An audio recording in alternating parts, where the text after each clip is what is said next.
Welcome to Mutlu Stories. చదువుతో మారిన గ్రామం. సీతారామపురం అనే చిన్న గ్రామానికి కొత్తగా వచ్చిన టీచర్ పేరు రాఘవ్. కొద్ది కాలంలోనే ఆయన పిల్లల స్వభావాన్ని, గ్రామ పరిస్థితిని బాగా గమనించాడు. పిల్లలు తెలివితేటల్లో బాగానే ఉన్నారు, కాని ఇంటికి వెళ్ళాక పుస్తకం తీసి చదివే అలవాటు మాత్రం లేదు. పిల్లలంతా సాయంత్రమయ్యాక గుంపుగా చేరి టీవీ చూస్తూ సమయం గడిపేస్తున్నారు. రాఘవ్ వారికి ఎన్నిసార్లు టీవీ ఎక్కువగా చూడకండి, ఇంట్లోకండి, ఇంట్లో కూడా చదవండి అని చెప్పినా పిల్లల్లో పెద్దగా మార్పు రాలేదు. అప్పుడు రాఘవ్ ఒక మంచి ఆలోచన చేశాడు. ముందుగా పిల్లలన్నీ టీవీ నుండి దూరం చేయాలి, తర్వాత చదువు అలవాటు వస్తుంది అని అనుకున్నాడు.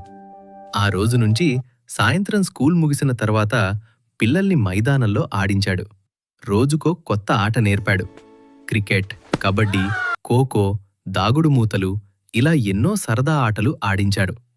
కొద్ది రోజుల్లో పిల్లలు టీవీ చూసే సమయం మర్చిపోయి స్కూల్ మైదానంలోనే ఉండడం ప్రారంభించారు. చీకటి పడిన తర్వాత రాఘవ్ పిల్లలకు ఆసక్తికరమైన కథలు చెప్పడం మొదలుపెట్టాడు. రాజుల కథలు, సాహసగాథలు, తెలివైన పిల్లల కథలు, నీతి కథలు ఇలా ఎన్నో కథలు. పిల్లలు ఎంతో ఆసక్తిగా వినేవారు.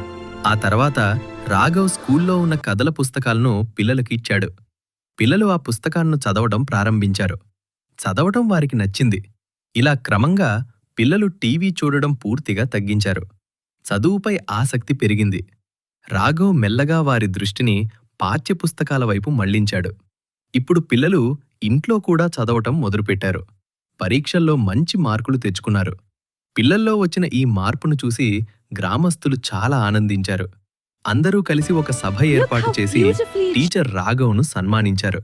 సభలో మాట్లాడటానికి రాఘవ్ నిలబడ్డాడు.